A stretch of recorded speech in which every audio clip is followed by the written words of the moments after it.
What a privilege. Welcome to everybody, including those on media. I think a few people still a little bit sitting at home onder 'n kombers. En wat sê daai Bybel se gedeelte, moenie op twee gedagtes wink nie. Is dit reg? Sê dit so iets. Moenie op twee gedagtes wink nie. Wat is dit? Wat? Hanker. Hankepinke. Moenie op daai twee gedagtes hankepinke nie. Doen wat reg is. Amen. Kom kerk toe. So important. You know, when we were worshiping tonight, and I was just thinking, what a joy to be in the presence of God corporately like this. It's just such a beautiful atmosphere that God brings. One that you will never experience alone in your inner room. There's just something about the corporate gathering that is awesome. So, I've completed the whole series, 4 weeks of living in holiness. And I really believe what I'm going to share with you tonight is a flow of what I've been sharing this whole year. But so what I'm going to be sharing with you, and that is just be honest with yourself. How's that? Simple. That's what it said. Eh? Be honest with yourself. So I'm talking to myself. Because there's not one of us, way of media, or any of us tonight, that this message is not for, including me. So I'm not talking down on you, I'm also talking to myself. And so this whole week, when I've been through this, well, the last 2 weeks after preparing this thought for the church, just thinking about everything we've been speaking about over these last couple of, this year, just this year alone, all the sermons that we've received. That's how this was birthed in my heart, to be honest with myself. And it's, just thinking about it, when I read the title, you know, it reminds me of in my days when I still had my business. Once a month we used to do stock taking. Anybody did stock taking? Okay, put down your hands. Anybody hated stock taking? Those were the exact same hands. I detested it. But it's something you had to do. And why do we take stock? We take stock of the stock.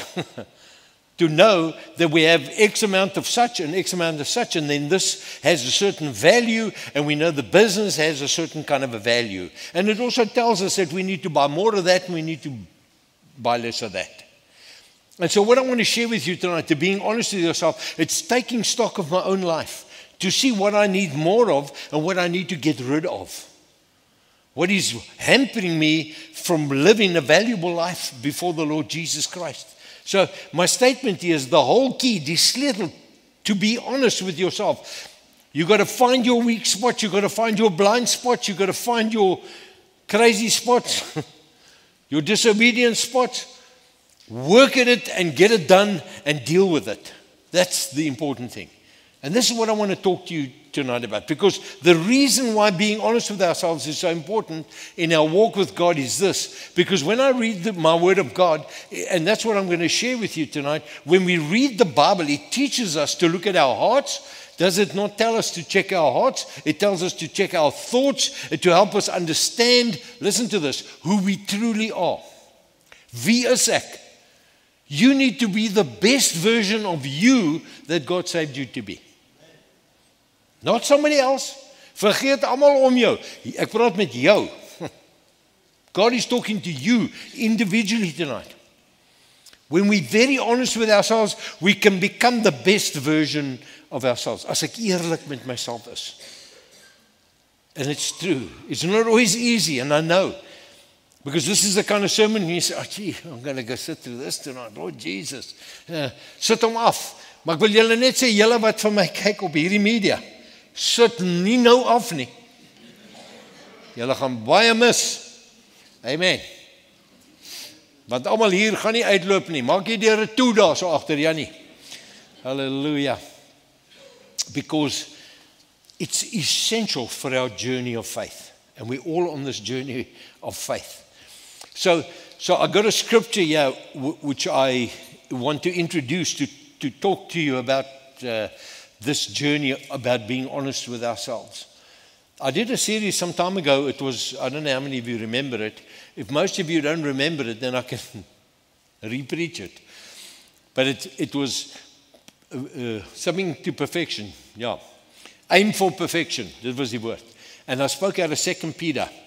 And we spoke about the steps in our walk with God to aim for perfection.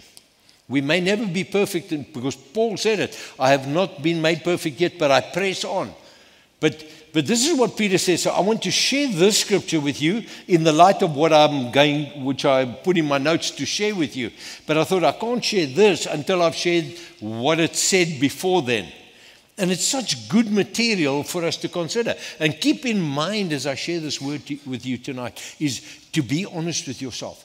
So this is what he says here, 2 Peter 1 verse 5. He has just said in verse 1, 2, 3, and 4 that we have been given everything we need and the anointing by the divine power of God in us to equip us to live a victorious life. He's just said that. Then he starts in verse 5 and he says this, for this reason. What reason? Because God's equipped us. We are able. Okay, say I'm able. He's saying to them, now that's not on the scripture that you can see, but that's what he says. He says, for this very reason, make every effort, not some effort, every effort, to add to your faith. And we spoke about faith. We need to have a faith that works. Amen. But to have a strong faith that works, we need to be obedient with ourselves to ask ourselves, how am I doing in my walk with Jesus? So he says, for every reason, add to your faith goodness. That word goodness in the Greek actually means excellence. So add to your faith, let's use the word excellence, in an excellent way of living. Add to your faith an excellent way of living. And to that goodness or excellence, add knowledge. Acquire the knowledge of the scriptures. And to that knowledge, add self-control, self-beheersing. Add that to my faith. And then that self-control, add perseverance, uithou vermoë. And to that perseverance, add godly living. And to that godly living, mutual affection, or the Bible in other translations, what it means is brotherly kindness. Hoe ons mekaar behandel. And last, but not the least, the most important, add to your faith love. And then he says this. And so having said that, keeping that in mind, what I've just said to you now, he starts off in 2 Peter 1, verse 9 and 10. He says, for whoever lacks these qualities, what qualities? The ones I've just read to you. He says, if you lack these qualities, you are blind, spiritually short-sighted. Anybody short-sighted that uses glasses? Anybody around here? Biggie court, yeah. Short-sighted. It means you can't see far. Nah. I'm nearsighted. So, he says you're spiritually short-sighted, seeing only what is near you. And you've become oblivious to this fact that you were cleansed from your old sins. There's an action and an attitude in people's lives when they're not adding this good stuff to their faith and they're not being honest with themselves to say to self, hey self, jy moet hierdie goed in jou lewe wakker maak, man. Nee, self. He says, because then you've forgotten that Jesus saved you. And anybody who starts getting to a place that you forget that you're saved from the sins of your past, you're going to go and delve and get back into them. And the Bible says, like a dog returning to his vomit. Soos 'n vark wat weer in die modder speel. Oh, hello. What a sight. Listen to verse 10. He says, because of this, because of what? Because of being short-sighted, this, brethren, be all the more solicitous. You weet daai woord solicitous sounds like what it means in Afrikaans. 'n sorgsaam. Dit klink sommer lekker, né? Sommer klomp ouens sorgsaam. Sorgsaam. Wees solicitous, sorgsaam, and eager to make sure, to ratify, that ratify het niks te doen met rotte nie, ne?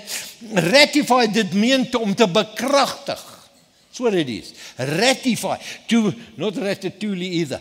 Ratify means om te bekragtig, to strengthen, to make steadfast. Listen to this. Your calling and election. For if you do this, you will never stumble and fall.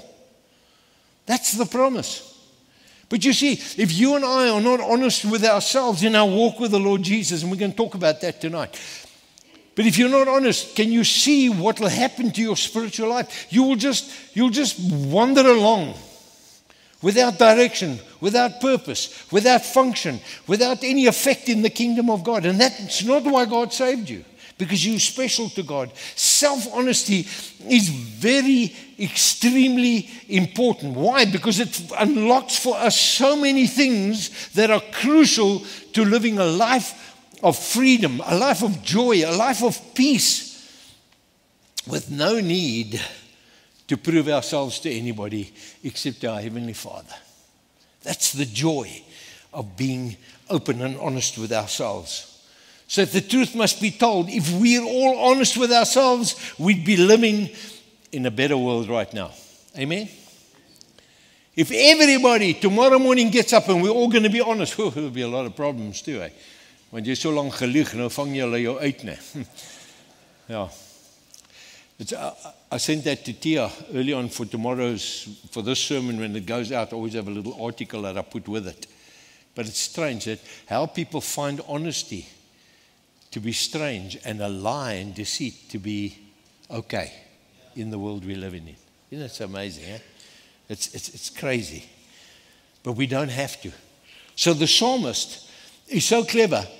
And he writes this, and you see, when I'm talking about being honest with yourself, how honest is this? And I ask you tonight, are you willing to pray this prayer and to ask God this? He says this in Psalm 139, verse 23. Search me, God. Can you see? He's on his knees. And he knows I've got to be honest now with myself. I can tell the people a stom stories, but you know who you are really. And he says, Lord, search me, God. Come search me. Lord, know my heart. Ken my Here, my heart, Here. Want daar's dinge wat ek weet wat nie reg is by u nie. But come and know my heart. It's not like, what's that now, sir? Let me just check. I didn't know that was happening in your life. God knows everything about you. Amen? You need to understand that. When he's asking this question, he's asking to God to correct him with honesty. He says, know my heart. Test me, Lord, and know my anxious thoughts. And then he says something powerfully. See if there's any offensive way in me. And then he asks God, lead me in the way of everlasting. In die ewige lewe. We're on a journey, you and I. And we need to be walking in honesty in our walk with Jesus. Exactly what he prays here. Lead me, Lord, from today until Jesus comes to fetch me. May I live with great honesty about myself. May I correct what is wrong.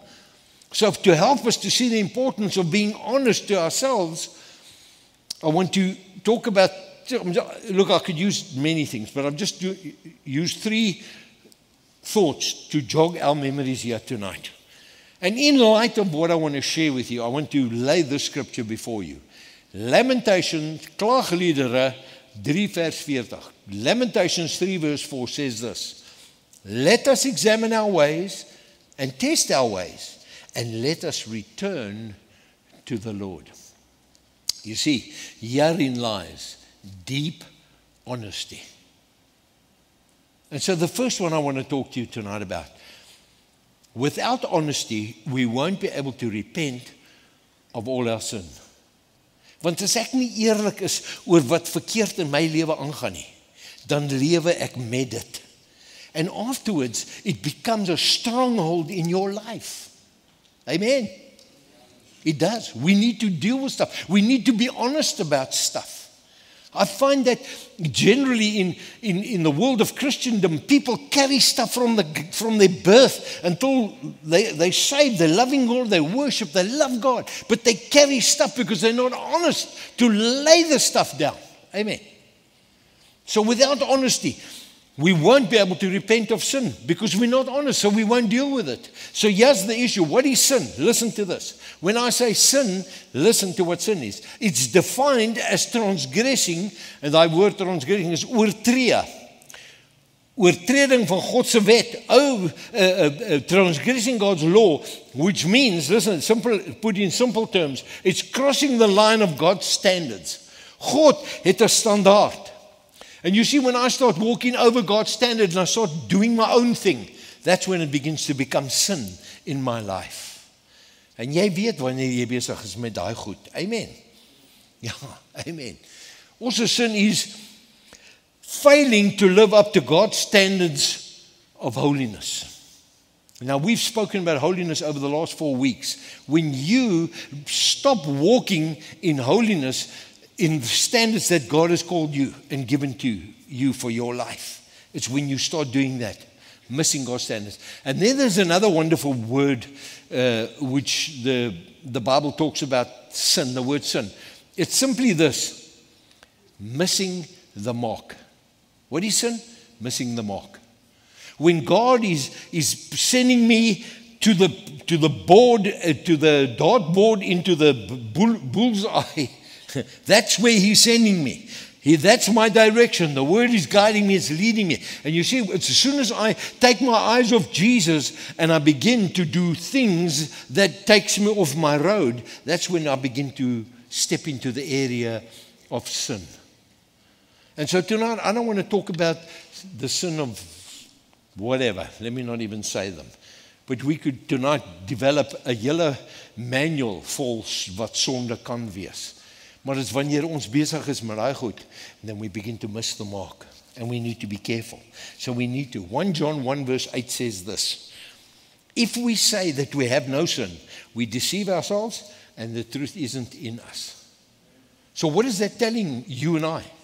That's telling us that we are sinful people. That tells us we're not perfect yet. We're going to make droog. Though a righteous man falls, he gets up again. A what kind of man, church? A righteous man. Nie 'n onbekeerde vuilgoed nie. Hy val, hy lê altyd. But a righteous man fails and he falls, but he gets up again.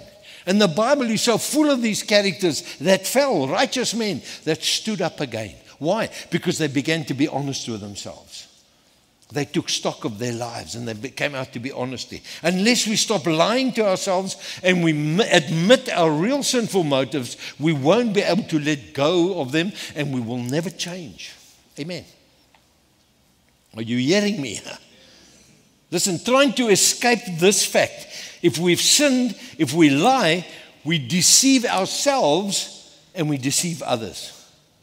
En dit is so maklik om daai blind spots in ons lewe te hê. I think many times one of our greatest defeats is we cannot handle correction. Teregwysing. Ek like Afrikaanse word. Because it doesn't matter who it is. When people come and tell you, listen, this is the issue here.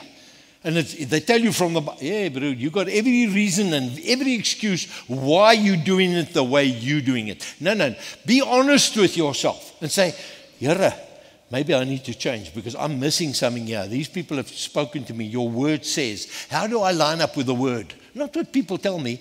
Is it lined up with the word? Am I lined up with the word? Or am I missing the mark? I need to ask myself that question. We make a show, we try and paint a picture that we're so good, that we're so innocent, that we're so blameless, even when we know we're not. Ons gee voor. En die kerk van Jesus is in 'n plek van ons gee voor dat ons beter is wat ons eintlik is, geestelik. I'm not by one moment implying that you're in a bad place tonight. Believe me, I'm not saying that. But we need to be honest with ourselves. We don't realize is that the person we're deceiving primarily is ourselves. We deceive ourselves. But we also deceive God. And Galatians 6 verse 7 and 8 says, don't be deceived. God cannot be mocked. A man reaps what he sows. Whoever sows to please his flesh, from the flesh, he's going to reap something.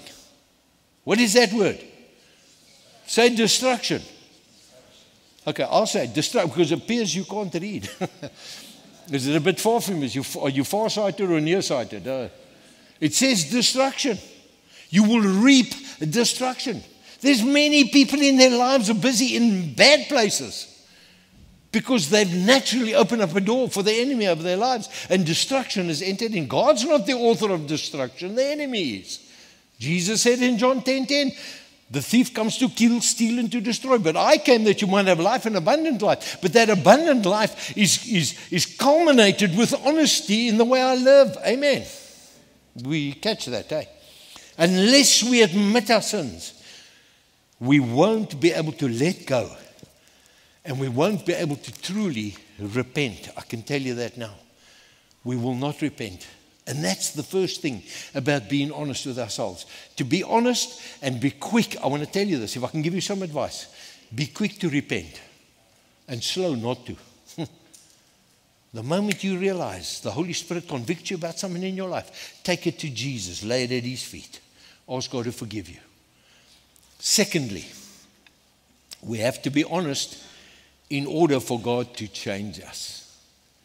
Want as ek nie eerlik, you know God can do anything, amen? There's a few things He can't do, God. Well, He can't lie. But also God can't help those who won't help themselves. Amen. You know what I'm going to preach next week? Not everybody can be helped. Bring a friend, the one you know. Wat diknekkig. Nee, wat is nie diknekkig. Wat is 'n ander woord? Hardnekkig. Ja, wat diknekkig. Hardkoppig is 'n goeie woord. Niks sê nou nie, my broer. We got to be honest that God can change us. Listen, 1 John 1 verse 9, He's given us this as a way out. God knows us. He knows exactly what this oak is that we created and what we were going to get up to.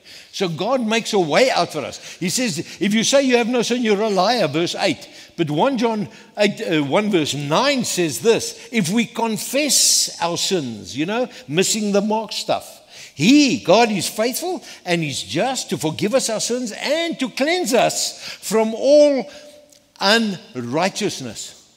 Because we're walking in righteousness, right standing with God. Anything that is causing me to be in unrighteousness, in not walking in the will of God, missing the mark, in fact, stepping over that line of God's plan and purpose for your life and ending up busy with stuff that you shouldn't be busy with. That is why it's so important that we will be honest with ourselves.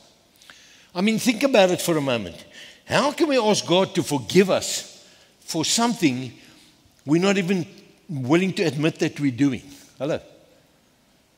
You see, because, and I've experienced this, people that have this like men have this, the nothing box. Have you seen them? You know that story, the nothing box. We can sit there and watch 6 programs, go through the channels, and we know everything. And you ask us what's happening, we'll tell you what's happening. Because our nothing box, we're a happy place. But we all have a nothing box in our spiritual. We know we're messing up, so we take it and we put it in that unhandled default little box here. And so when we're not being honest, to open that box up regularly and see, I need to fix this up in my life. Lord Jesus, help me. Bring it to the Lord. Laying it before the feet of Jesus. He says if you confess your sins, He's faithful and just to forgive you. Amen. And to restore you. We need to be walking in that way and in that life. Because if we truly want to be clean, we will need to reveal the dirt in us. You see, nie dat God dit nie weet nie. But God wants you to bring that stuff out and lay it before Him. You see, Proverbs 28 had this sermon sussed out long time ago. In Proverbs 28:13 says this, whoever conceals, om weg te steek, their sins does not prosper. You see, if you're hiding your sins and you're not honest with yourself, you're not going to prosper. The Bible says so. Are you not prospering? What do you got in? I don't say it for everybody, but what is busy in your life that you're not prospering? What is it that you're not being honest about in your life? Amen. Hoor julle my vanaand?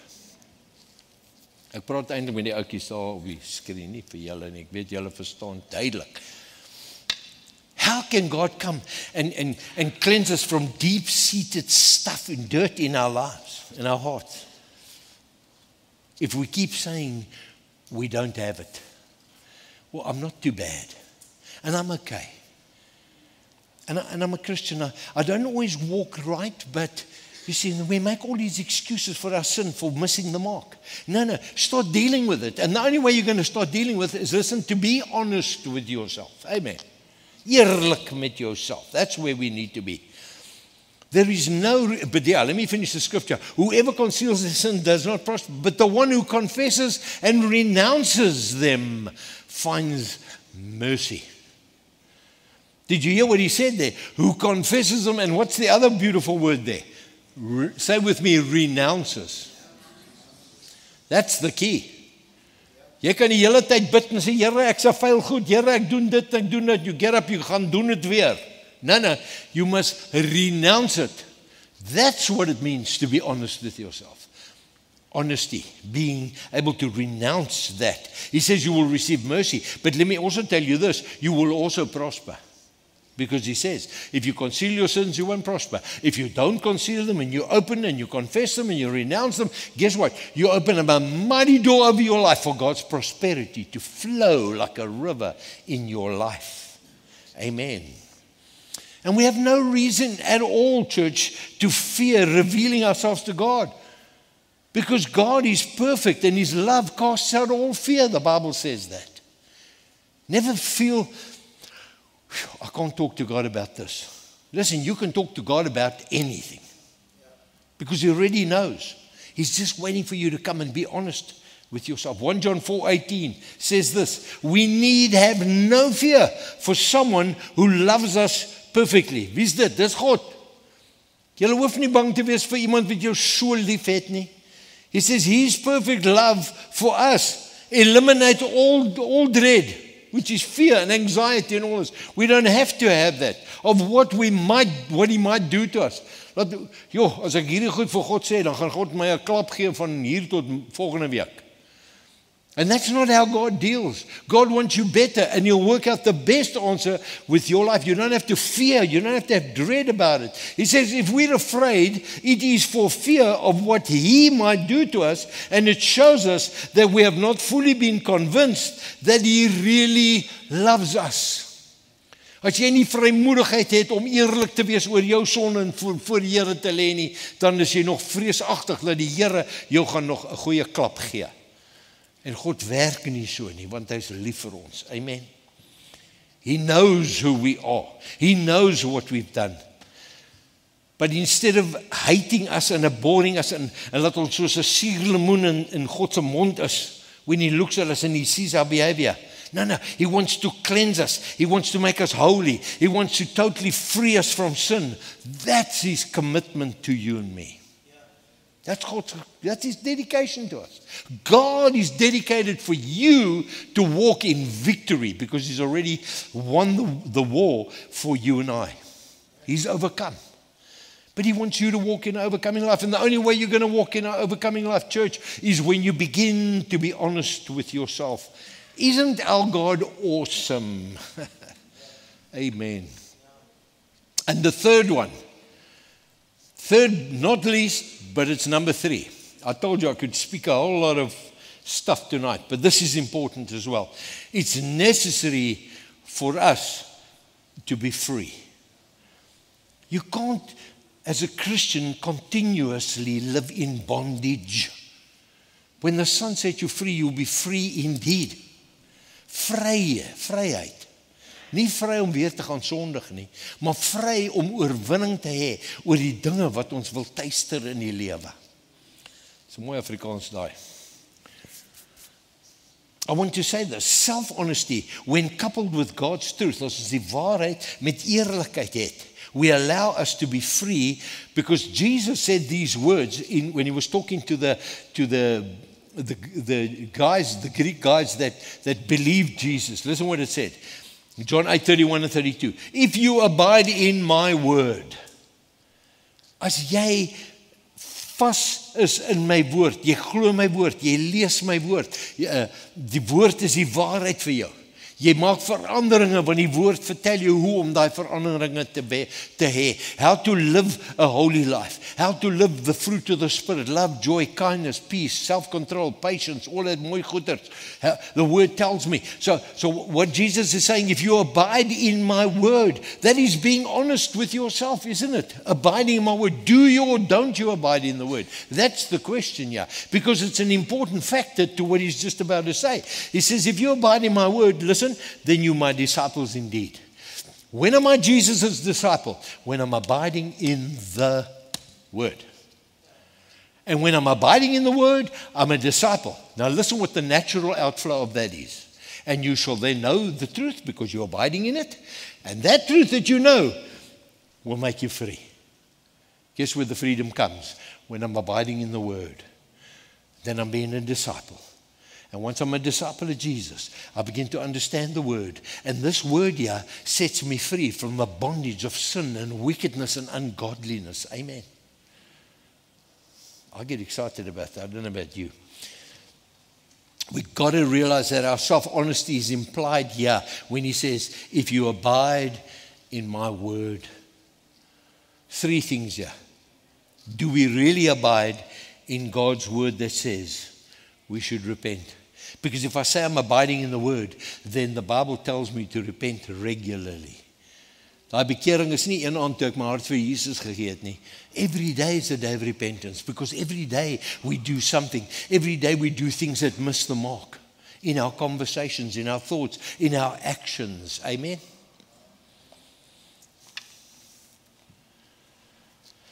Secondly, do we obey? The first one is abide in God's word. Second one is, do we obey God's word that says these words? You shall not lie, even to yourselves. God haat 'n leienaar. That's why we need to be honest with ourselves.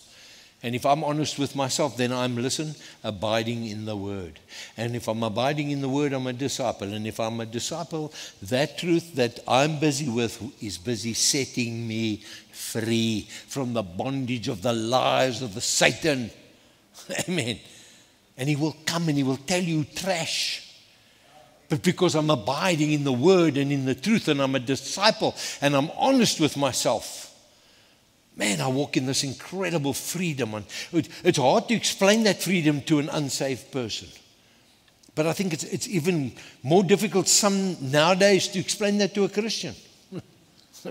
Hello? So do we abide in God's word? Do we obey God's word? And the last one is, do you believe God's word that says he knows the inner longings of our heart? Do you really believe that? Do you weet jy dat die Here weet wat in jou hart is? To be able to come to Jesus and say, Lord, like he prayed over here, this beautiful psalm, when he said, search me, O God, and know my heart, and test me if there's any anxious thoughts in me. See if there's any offensive way in me, and lead me in the way of everlasting. To be able to come and just be open and honest. Yes, I don't think there's a greater freedom and joy when you've come into the presence of God as jy mooi droog gemaak het. It's a goeie woord. When you've really messed up, that you can come and you can lay before God and shed a tear or two and say, Lord, forgive me. And to get up because you meant it and you're genuine and you're working on forsaking it. Daai vryheid, niemand kan dit vir jou gee nie. Niemand kan vir jou. Jy kan na 'n ou toe gaan wat jy opgeneek het en you messed up and you say, look, I'm really sorry. And you may be really sorry. But you know what? You're never sure if the oak's really forgiven you. But it's good that you forgive. It doesn't matter as long as you forgive. But the point is you still carry stuff of uncertainty. But when you come to Heavenly Father, he says, I will remove your sin as far as the east is from the west. And you know, I've said it off this platform many times. He didn't say, I'll remove your sin as far as the north to the south. Because if the fact, I've said it before, if you travel up a certain amount of way up north, you come to a point in north where north starts becoming south. Daar is 'n punt. Maar as jy oos tot wes gaan, there's no point. So in other words, he's throwing your sin in the sea of forgetfulness, the Bible says. It's nie wonderlik nie. That's what he wants us to do. But listen, the key is to be honest with yourself. To be honest with ourselves. That's what's important. Listen, precious family, we can't fool God. He sees through us. Before we do anything, he's already seeing you doing it.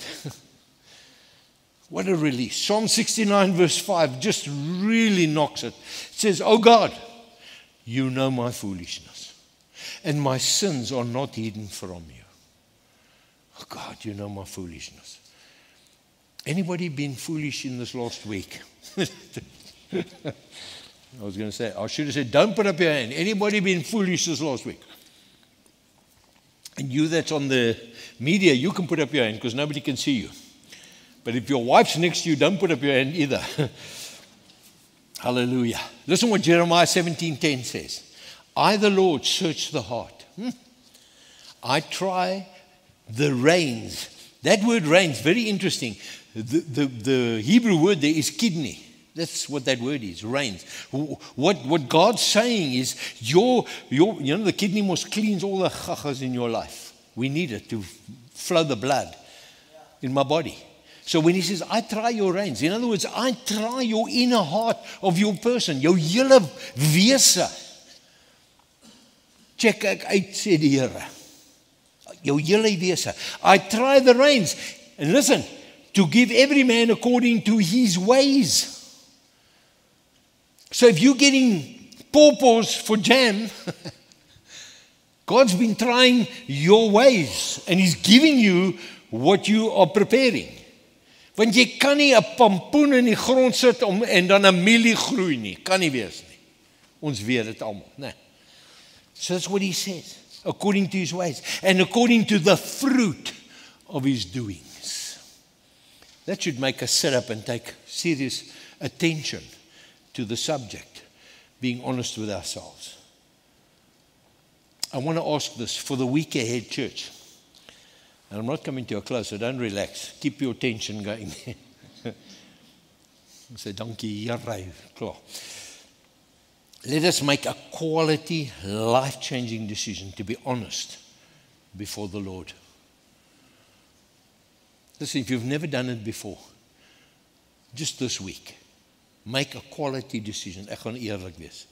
When you mess up, as jy 'n bietjie grove taaltjies gebruik, bring dit voor die voete van Jesus. Here, maak hierdie bek van my skoon.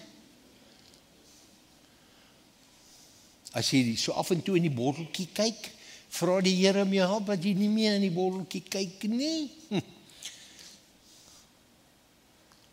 As jy 'n bietjie skinne, vra die Here dat hy jou sal help. Whatever it is that's causing you to miss the mark, bring it to the Lord this week and lay it at the feet of Jesus. Let's openly lay our hearts before him. Because you see, there's a wonderful scripture in James, and James meant what he said to the church here.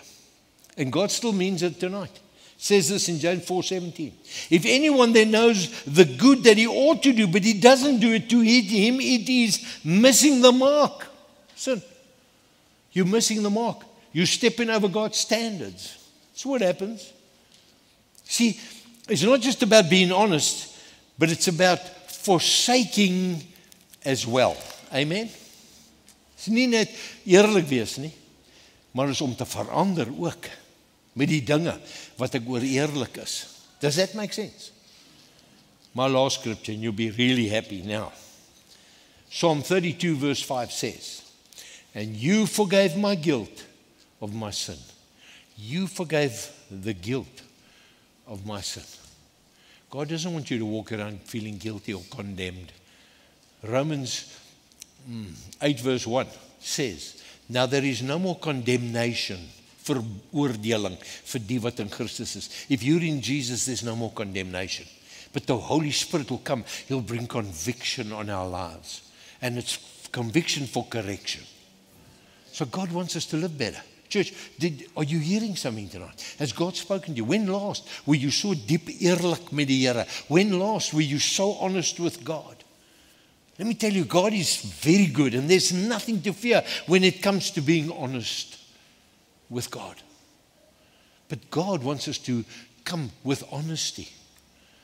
Not deceit, not with lies, not with ducking and diving, not with excuses. God wants to come in alle eerlikheid. Wil hy hê ons moet voor hom kom. And so all the stuff we've heard and the sermons we've heard and the Lord has spoken to you, some of the stuff you know God has spoken to you, but you've done nothing about it. In our corporate gatherings through the sermons. Het was maar net 'n preek en dit het iets in my geroer, maar ek het nou niks, doen ek nou niks eintlik daaraan nie. Ek gaan maar net aan. Ons kan nie meer net aangaan nie. You don't want to miss eternity for stupidity. Amen. Amen. Come, let us bow our heads. Let us come before the Master right now. Voor die Here kom. Amen. We just lay our hearts before the Father. Hallelujah. Father, that this is not just a song that we sing, but Father, that this is a confession tonight. That we want to make room for you, Lord. That you can come and do whatever you want to. But Father, you just need us to give you the okay, because you've given us a will. And if we will and are willing, you are more than able. And I pray for the church tonight. I pray for even those, Lord, that are by way of media, that we will be rudely, if it be the word, honest with ourselves. Because when we're honest with ourselves, we will grow in the grace of our Lord Jesus Christ. We thank you. Thank you for our time together tonight. Thank you for the joy of being in your presence. Thank you that you come and washed us tonight in the water of your word, the truth of your word that comes to set us free. May we abide in you this week as true disciples. And let's live in that truth that sets us free to be honest with our King of glory. We thank you for that tonight. Be with us in this week, Lord, as we make that commitment to be deeply honest about ourselves as we walk with you this week. Making room only for Jesus. For that we thank you, Father, in Jesus' name. Amen. Praise God. Hallelujah. So thank you, Jesus. God bless you. I trust you had a good evening in his presence. Amen.